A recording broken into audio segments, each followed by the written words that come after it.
한번 웃어보세요. 저 뒤에 계신 분 한번 웃어보시라니까 다시 또 인상 쓰시네. 우리가 살고 있는 이 시대는 웃을 만한 일들이 별로 없습니다. 그런데 교회 와서조차도 굳어진 얼굴로 예배드리고 가면 하나님이 기뻐하지 않습니다. 적어도 하나님을 만나고 오늘 여러분들의 예배 공동체 안에 자주 사용하는 단어를 제가 뒤에서 들어보니까 하나님 우리를 만나 주십시오 그러는데 한번 생각해 보세요. 누구를 만나러 나갔는데 대상이 똥 씹은 얼굴로 째려보고 있으면 좋겠어요? 어떻게 하면 좋겠어요? 웃으면 좋겠죠. 그럼 다 같이 한번 웃어보세요. 적어도 교회 와서는 이렇게 웃으시기를 바랍니다. 그건 아멘 안 해요.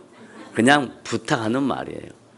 아멘은 하나님의 말씀, 기록된 계시된 말씀이 내 마음에 인격적으로 믿어지고 인정되고 실천하겠다는 각오가 있을 때 아멘 하는 거예요. 근데 대부분 우리는 아멘을 너무 오용하거나 남용하고 있습니다.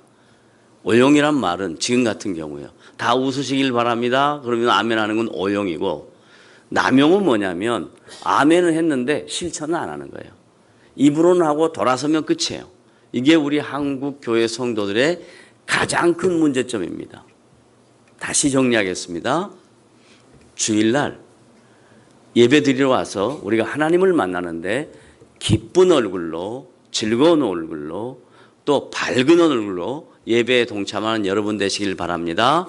네, 박수. 자, 오늘 읽은 본문은 편지입니다. 뭐라고요?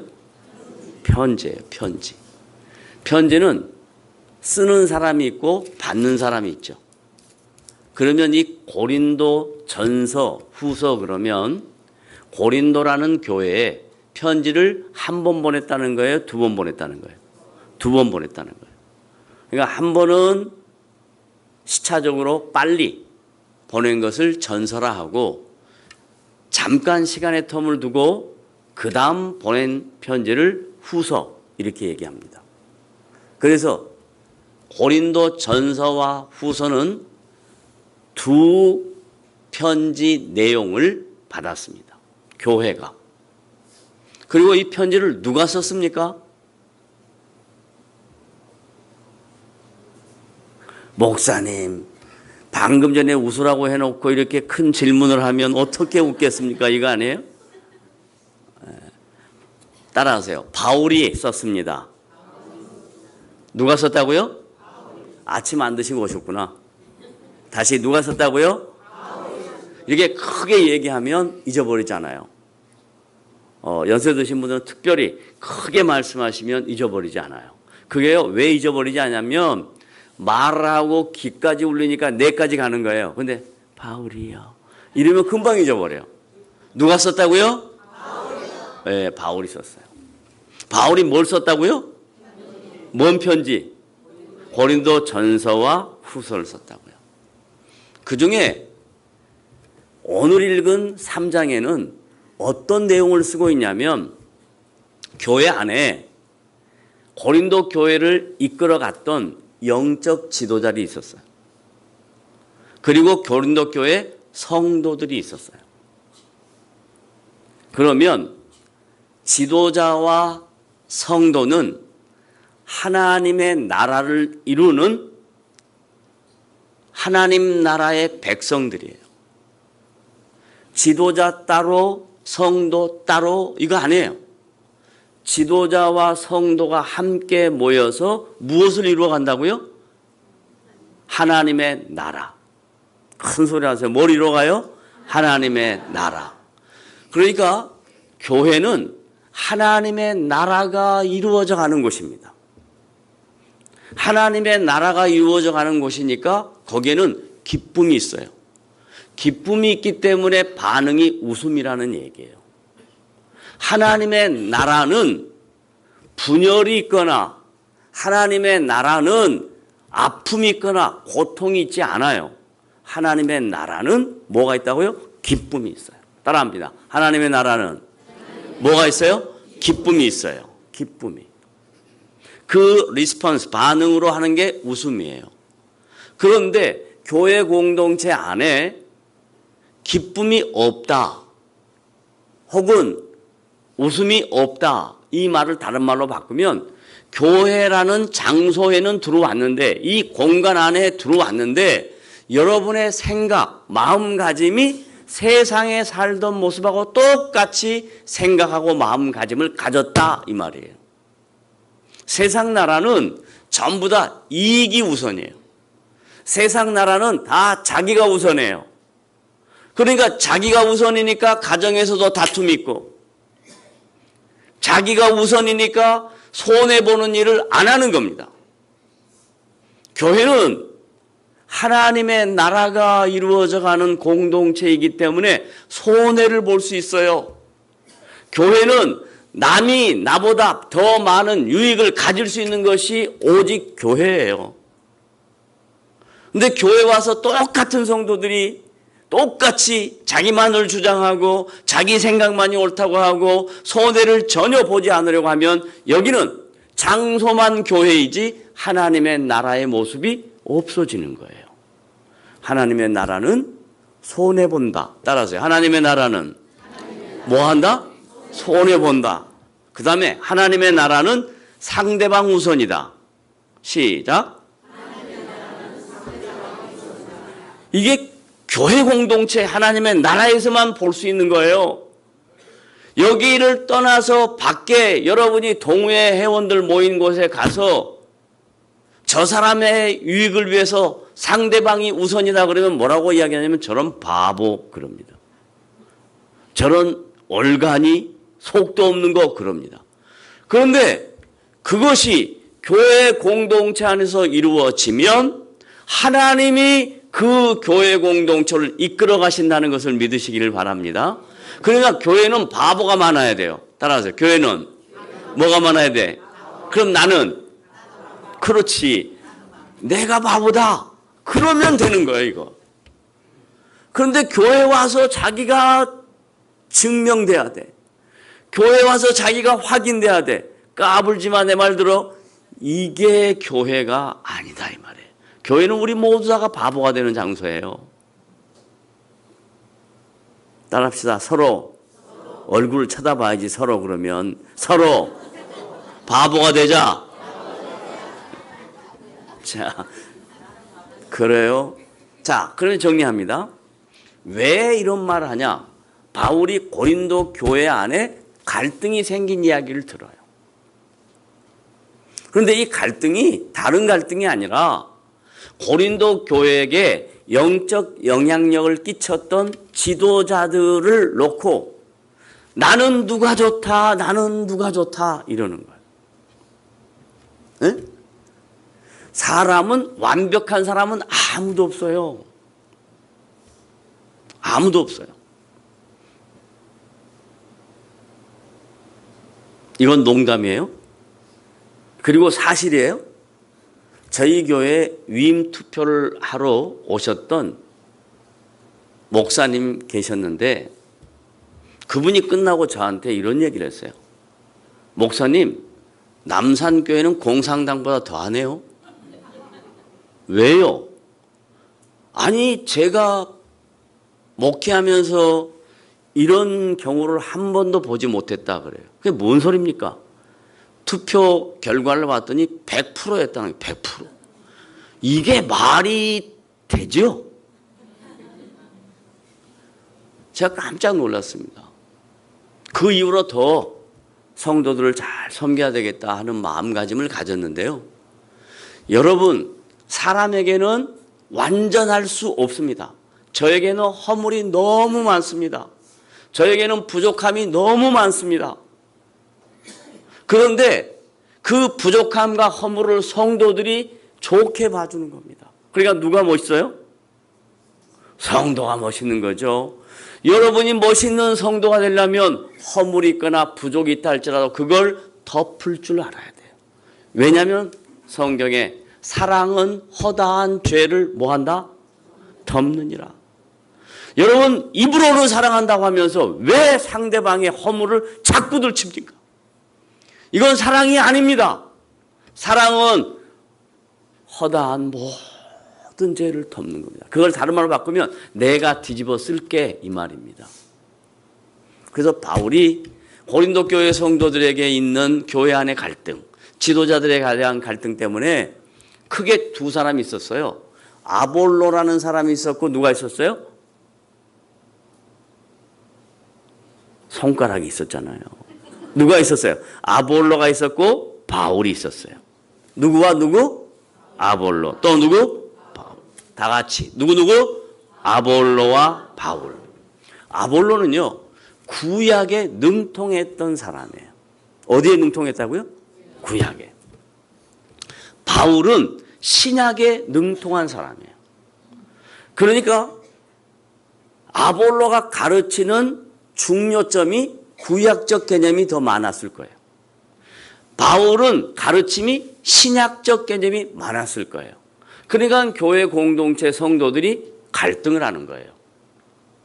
그래서 구약이 중요하냐 신약이 중요하냐 이게 아니고 오늘 편지에 뭐라고 이야기하냐면 야 아볼로도 바울도 하나님이 세우신 일꾼들이다 라고 이야기해요. 누가 세우신? 하나님이 세우신. 그러니까 바울의 잘난 점, 아볼로의 훌륭한 점을 놓고 평가하는 게 아니라 하나님이 아볼로를 세웠고 하나님이 바울을 세웠다. 그래서 너희들을 예수 믿게 한 사람이다. 예수가 누군가를 가르치게 한 사람이다. 구약의 말씀을 통해서 오실 메시아를 전한 사람은 아볼로고 이미 오신 예수 그리스도의 복음 사역을 증거한 사람은 바울이다. 그런데 이들은 하나님이 세우신 자들이다. 그들을 왜 세웠냐? 너희들에게 예수 그리스도를 믿는 도리가 무엇인가를 가르치기 위하여 세운 나의 사역자들이다. 그랬단 말이에요. 그러니까 바울도 별거 아니고 아볼로도 별거 아니에요. 누가 하나님의 교회에, 하나님의 밭에, 하나님의 집에 누가 주인이냐? 하나님 자신이 주인이다. 이런 뜻입니다. 그래서 지금 우리가 살고 있는 이 시대에도 수도 없이 많은 교회가 있어요. 그런데 그 교회의 주인이 사람이 되면 교회는 하나님의 나라의 모습이 점점 사라져가고 거기에 세상 나라의 모습만 들어옵니다. 교회 주인이 하나님이시다. 이것을 믿는 신앙의 공동체가 많아지면 거기에는 하나님의 나라가 왕성하게 펼쳐진다는 것을 믿으시길 바랍니다. 자, 묻겠어요. 교회의 주인은 누구라고요? 하나님이십니다. 그런데 하나님이 거기에 사람을 세워놨어요. 아볼로를 세워놓고 바울을 세워놨어요. 그래서 바울의 역할이 뭐냐? 바울은 심었다. 그래요. 여기 본문 다 같이 한번 읽어봅시다. 3장 6절 시작. 나는 심었고 아볼로는 물을 주었다. 자 보세요. 절 보세요. 그러면 심은 사람이 훌륭하고 좋습니까? 물 준 사람이 훌륭하고 좋습니까? 아 이거 어떻게 이렇게 또 잘한대? 똑같은데 뭐라고 이야기하냐면 나는 심었고 아볼로는 물을 줬을 때 우리가 한 모든 것은 아무것도 아니다 그런단 말이에요. 이게 답이에요. There are nothing. 아무것도 아니다. 그 말이 무슨 말이냐? 하나님이 잠시 아볼로를 세워서 성도들을 주님의 교회를 주님의 밭을 주님의 집을 세워가는 과정으로 그를 세웠다. 역시 바울 역시 아볼로 역시 하나님이 잠시 세워서 그들을 모든 공동체 성도들에게 하나님의 하나님 되심을 전달하고 그리고 교회 공동체가 어떻게 세상 속에서 역할을 감당해야 할까를 가르치는 일로 끝냈다. 그래서 그들은 아무것도 아니다. 그래서 뭐라고 해야 하냐? 오직 자라나게 하시는 분은 누구다? 하나님이시다. 그럼 여러분이 지금까지 신앙생활하면서 예수 믿고 구원받고 교회 공동체 안에 성도로 들어와 살면서 여러분의 신앙이 자라가게 한 건 누구라고요? 하나님이세요. 누구를 통해서 했어요? 바울과 아볼로를 통해서 고린도 교회를 했듯이 여러분의 이 교회의 전임 모든 사역자를 통해서 하나님이 여러분을 자라게 하셨어요. 그 사람들을 통해서 자라나게 하셨어요. 궁극적으로 생명을 주시고 그 생명을 통해서 자라나게 할 때 사람들을 도구로 활용하고 하나님은 그 자라남의 원천이신 너희들의 생명의 자라남을 하게 하시는 분은 하나님 자신이다 라고 설명하는 거예요. 그래서 바울이 이 표현을 할 때 자기 자신을 아무것도 아니라고 얘기하는 거예요. 나는 아무것도 아니다. 바울이 아무것도 아닌 정도면 저와 여러분은 정말 아무것도 아닙니다. 그런데 하나님이 우리에게 은혜를 베풀어서 여러분을 교회의 일꾼으로 세우시고 교회의 훌륭한 종들로 세우셔서 주님의 나라를 이루게 하시는 것이 얼마나 감사한지 그래서 하나님 감사합니다 하는 거예요. 다 같이 따라합시다. 하나님 나를 주의 도구로 사용하셔서 주님의 교회를 세워가게 하시니 뭐 한다고요? 그냥 감사가 아니지. 어떤 감사? 많이? 얼마나 감사합니까? 얼마나 감사합니까? 얼마나라는 것은 수량으로 설명할 수가 없어요. 각 사람마다 다 달라요. 얼마나 감사한지 몰라요. 자, 그러면 이제 고양 제1교회에 하나님께서 이 지역의 교회를 세우시고 하나님께서 훌륭한 주의 사역자들을 통해서 이 교회가 세워져 갈 수 있도록 그들을 도구로 사용하셨습니다.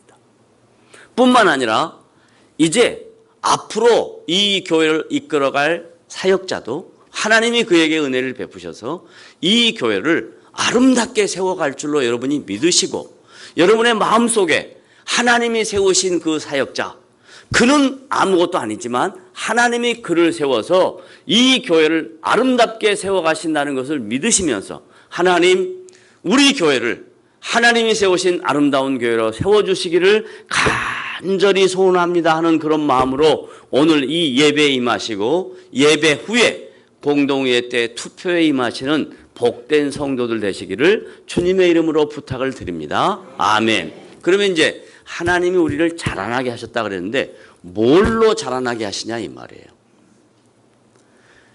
오늘 보니까 심은 것과 물을 주는 행위는 있었는데 그 심는 것과 물 주는 것에 무엇이 영양분이 되냐 이 말이에요. 무엇이 우리를 자라나게 하냐 이 말입니다. 대부분 성도들은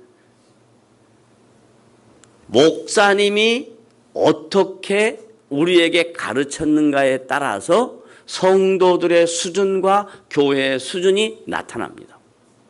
그런데 중요한 것은 목사님의 수준이 어디까지라 한다 할지라도 더 중요한 것은 성도들이 하나님의 말씀을 분별할 수 있어야 됩니다. 왜냐하면 믿음이라는 것은 생명이 주어졌고 생명이 주어지고 난 다음에는 신앙의 과정의 단계가 있습니다. 그 단계에 성경은 이렇게 묘사합니다. 우리가 예수 믿으면 여러분이 오늘 교동문도 서로 문하고 답하는 걸 봤는데 예수를 믿으면 예수 믿는 그 행위 내가 하나님의 자녀 된 것 그것을 다른 말로 뭐라고 하던가요? 여러분 다 하셨을 텐데 예수 믿고 하나님의 자녀가 됐어요. 그걸 딱 두 단어로 뭐라 그래요? 저처럼? 뭐라 그래요? 오이삭 목사님 우리 후배니까 난 마음대로 해도 돼. 내가 동문회장이거든. 자 뭐예요? 두 단어. 구원 그것도 두 단어다. 두 단어다. 맞아. 구원 또 다른 말. 그건 과정이고 예수 믿고 새 생명을 얻어서 칭의, 구원, 중생 이러죠. 중생. 중생을 영어로 뭐라고 그래? 아이고 미안해요. 죄송해요. 잘못했어요. 중생을 영어로 뭐냐면 born again 이렇게 얘기해요. 뭐라 그런다고요? born again. 이렇게 해서 훌륭한 할머니가 되는 거예요. 훌륭한 할아버지 되고, 야 오늘 내가 교회 갔다 왔는데 내가 영어 한마디 해볼게. 너 알아맞혀봐. 손주야. born again 뭐야? 그럼 손주가 깜짝 놀라. 이게 뭔 말이야? 다시 뭐예요? born again. 다시 태어났다고요. 이걸 니고데모가 이해를 못했어요. 아니 어떻게 내가 다 장성한 사람인데 엄마 뱃속에 다시 들어갔다가 다시 태어납니까? 그러나 예수님 말씀하신 물과 성령으로 거듭나지 아니하고는 하나님 나라에 들어갈 수 없다. 이게 중생이에요. 그럼 여러분이 이미 물과 성령으로 거듭나서 중생된 자인 것을 믿으시길 바랍니다. 아멘. 중생했어요. 다른 말로 말하면 새 생명을 얻었어요. 영적 생명을 얻었어요. 그런데 영적 생명을 얻고 나면 과정이 있어요. 저 위에 보면 유아실 있잖아요. 유아는 별로 안 보이네. 유아실이 있는데 신앙의 단계, 유아의 단계가 있어요. 유아의 단계. 그러면 여러분이 다 아이들 키워봤을 테니까 유아의 단계의 특징 뭐예요? 울어요. 또요. 엄마, 아빠 불러요. 또 뭐해요? 배고파요. 기본적인 욕구하죠. 기본적인 욕구하는 겁니다. 남을 쳐다볼 기회가 없어요. 자기의 필요를 채우는 것밖에 몰라요. 어떤 단계는? 유아의 단계. 그러면 신앙생활에 유아의 단계가 있다 없다? 있다. 기도하면 맨날 유아의 단계는 뭐만 하냐면 주시오. 주옵소서. 주옵소서. 이거밖에 못해요. 예수를 30년 믿었는데 권사인데 장로인데 맨날 기도하면 하나님 주시옵소서 주시옵소서. 그럼 뭐냐면 그건 유아야 유아.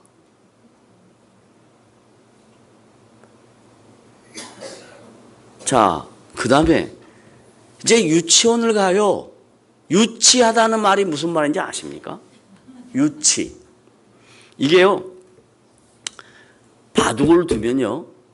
바둑의 단 정도 되면 이거 대단한 겁니다. 대단. 아주 바둑의 단이다. 그러면 아주 대단한 사람들이에요. 근데 단에 올라가면 바둑의 초단을 뭐라고 부르는 줄 아십니까? 바둑의 초단. 그걸 유치하다 그래요. 유치하다. 바둑 단 올라간 사람이 대단한데 단들끼리 단 초단을 보고 유치하다 그래요. 이 말이 뭔 말이냐면 유치하다는 것은 창피한 줄을 모른다라는 이야기예요. 교회에서 함께 신앙생활하는 성도들끼리 이렇게 하면 창피한 일인데 그 창피한 걸 모르고 계속 창피한 짓을 하는 거예요. 이게 유치 단계예요. 유치 단계. 그 다음에 좀 더 올라가요. 영아와 유치 단계를 바울이 고린도전서에서 뭐라고 이야기하냐면 젖먹이 단계라고 이야기합니다. 그 다음에 조금 더 자라면요. 딱딱한 음식을 먹을 수가 있어요. 그게 초등학생들이 됩니다. 초등학생의 특징. 요즘 저희 교회에 교사 선생님이 한 분 계시는데 그분이 저한테 그래요. 목사님, 제가 초등학교 1학년 아이들을 가르치는데요. 초등학교 1학년들이 얼마나 힘든지 몰라요. 그래요. 자, 초등 단계 들어가면 뭐가 나타날까요? 왜요? 그 다음에 뭐라는 줄 알아요? 싫어요. 이게 초등 단계예요. 신앙생활하는 성도들이 함께 신앙생활하면서 주의 나라를 이루어가면서 뭔 얘기를 하면 왜요? 난 싫어요. 이러는 거예요. 이게 교회 성도들 안에 다 있어요. 영아도 있고 그 다음에 뭐 있어요? 유치도 있고 또 뭐 있어요? 초등도 있어요. 중학교 정도 가면요. 왜요? 싫어요를 넘어서요. 뭐라 그래요? 제일 무서운 게 뭔 줄 몰라요? 중2라 그러잖아. 중2. 그 중2 왜 제일 무섭다? 이게 나는 자기 정체성이 생겼다는 거예요. 나는 그러는 거예요. 나는. 아빠 까불지 마. 잔소리하지 마. 엄마 쓸데없는 소리 하지 마. 나는 이거예요. 나는. 이게 신앙의 중등의 모습이에요. 그 다음에 고등학교, 대학생 되면요. 그때 딱 알아요. 내가 전국 시험을 봤더니 몇 등이더라. 그래서 금방 자기가 누군지를 알아요. 그래서 그때부터는 이제 뺑기치기 시작하는 거예요. 자기를 숨기기 시작하는 거예요. 자기를 숨기기 시작. 이게 신앙의 과정 안에 다 있습니다. 그래서 멋있는 사람이 되는 것은 뭐냐? 이 과정을 거치면서 자기의 실존, 자기의 존재, 자기의 허물, 자기의 연약함, 자기의 부족함, 자기 실력 이거 깨닫는 사람은요. 그 다음부터 자기 말을 안 해요. 남의 말을 듣기 시작합니다. 이게 성숙한 사람이다. 그래서 바울이 잘 듣는 성숙한 사람을 뭐라고 이야기하냐? 에베소서서 이렇게 이야기합니다. 다 같이 에베소서로 갑니다.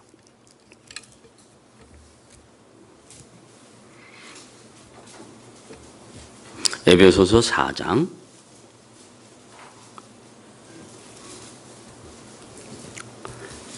시간 관계상 4장 11절부터 봐야 되겠지만 11절, 12절은 빼고 다음 기회가 있다면 또 말씀 나누기로 하고 13절부터 다 같이 함께 읽습니다. 시작. 우리가 다 하나님의 아들을 믿는 것과 아는 일에 하나가 되어 온전한 사람을 이루어 그리스도의 장성한 분량이 충만한 데까지 이르니. 봐봐요. 우리가 하나님의 아들을 뭐? 믿는 것. 그 다음에 또 뭐? 아는 것. 잘 봐요. 믿는 것은 내가 믿는 게 아니라 성령께서 나로 하여금 믿게 하셨어요. 이건 수동태예요. 여러분이 의지적으로 하는 게 아니에요. 하나님이 자신의 절대적 주권을 갖고 우리에게 찾아오셔서 우리를 믿게 하셨어요. 이건 우리의 일이 아니에요. 그 다음 뭐 하는 거? 아는 거. 그건 누구 하는 거예요? 내가 하는 거예요. 그런데 여러분은 아는 것에 관심이 없어요. 목사님이 알려주세요. 이거예요. 그러니까 여러분 스스로가 신앙의 내용에 대해서 알아가는 과정이 없으니까 목사에 따라서 여러분의 신앙은 항상 왔다 갔다 하는 거예요. 여러분이 하나님을 알아가야 돼요. 그래서 믿음의 장성한 분량이 되어야 돼요. 그건 뭘로 가능하냐? 하나님 말씀으로 가능한 거예요. 말씀을 생활화하지 아니하면 절대로 알아갈 수가 없어요. 믿음의 장성한 분량에 갈 수가 없어요. 왜? 말씀이 하나님 자신이에요. 믿음은 잘하는 건데 그 잘하는 것은 하나님을 알아가는 거예요. 하나님을 배워가는 거예요. 하나님을 깨달아가는 거예요. 사람을 알아가는 게 아닙니다. 교회 생활을 하면서 하나님을 알아가야지 사람을 알아가면 신앙이 자라지가 않습니다. 믿음의 장성한 분량에 이르기까지 하나님을 알아가야 돼요. 따라합시다. 나는 이제부터 사람을 아이, 남산교회 갈래? 못 들었어요. 다시. 나는 이제부터 사람을 아이 정말 다시. 나는 이제부터 사람을 그렇죠. 하나님을 알아가야 돼요. 하나님을 알아가야 돼요. 하나님을. 그래야 믿음의 장성한 분량에 이르기까지 자라가는 거예요. 그러면 어떻게 되냐? 그러면 어떻게 되냐? 그 다음 뭐라고 말씀하세요? 시작. 온전한 사람을 이루어 그리스도의 장성한 분량이 충만한 데까지 이르느니. 14절. 왜냐하면 시작. 우리가 이제부터 어린아이가 되지 아니하여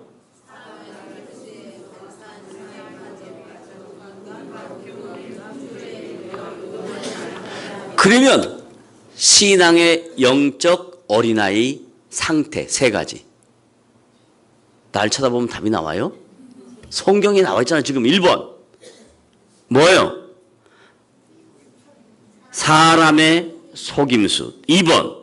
간사한 유혹. 3번 온갖 교훈의 풍조에 밀려. 자, 세 가지. 첫 번째 뭐예요? 사람의 속임수.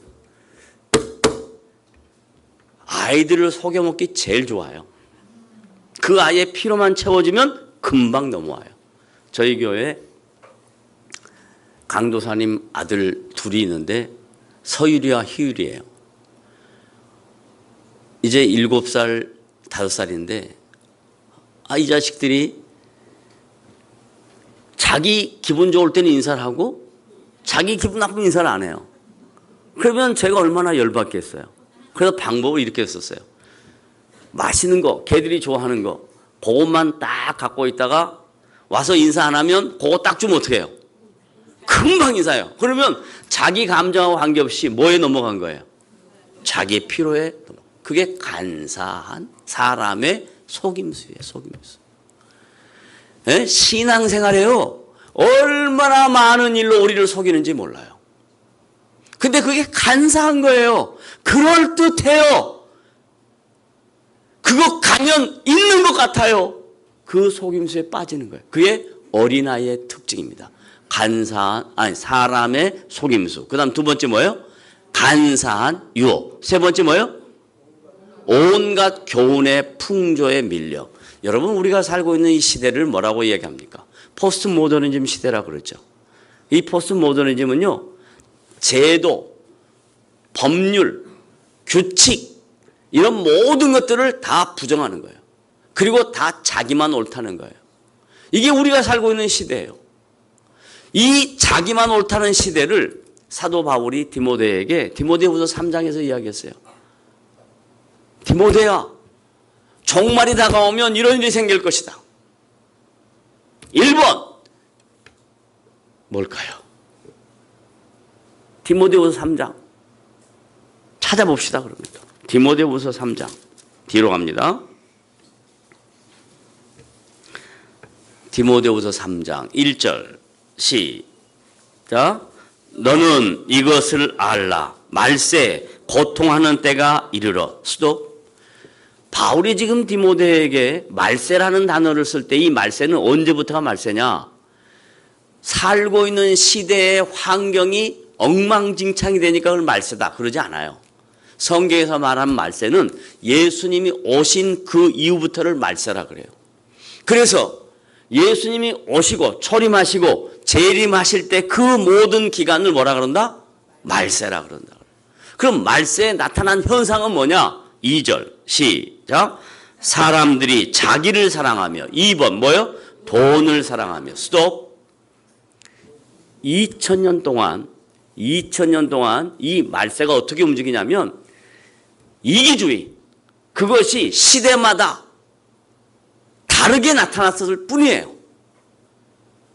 로마 시대 역시 자기를 사랑했고요. 로마 시대 역시 돈을 사랑했어요. 지금은 더더욱 그래요. 포스트 모더니즘 시대가 되어서 모든 것이 자기 사랑이에요.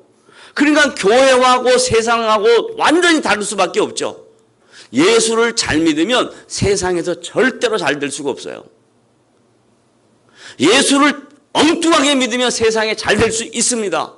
예수를 제대로 믿으면 세상에서 잘 될 수가 없어요. 왜냐하면 자기를 사랑하지 않으니까.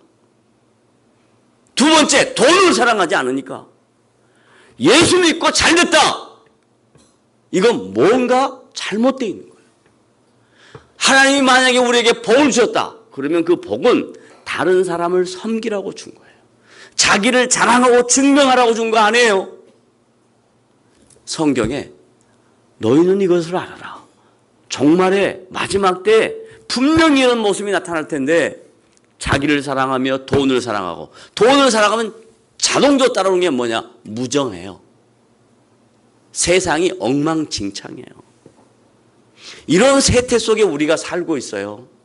그러면 사람의 속임수, 간사한 유혹, 모든 세상의 교훈의 풍조에 밀려다닌다 그래요.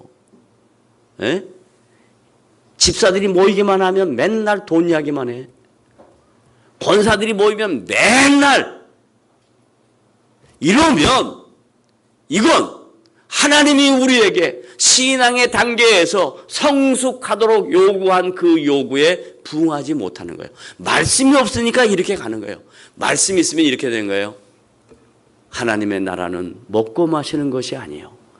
오직 성령 안에서 의와 평강과 희락이라. 따라합니다. 시작.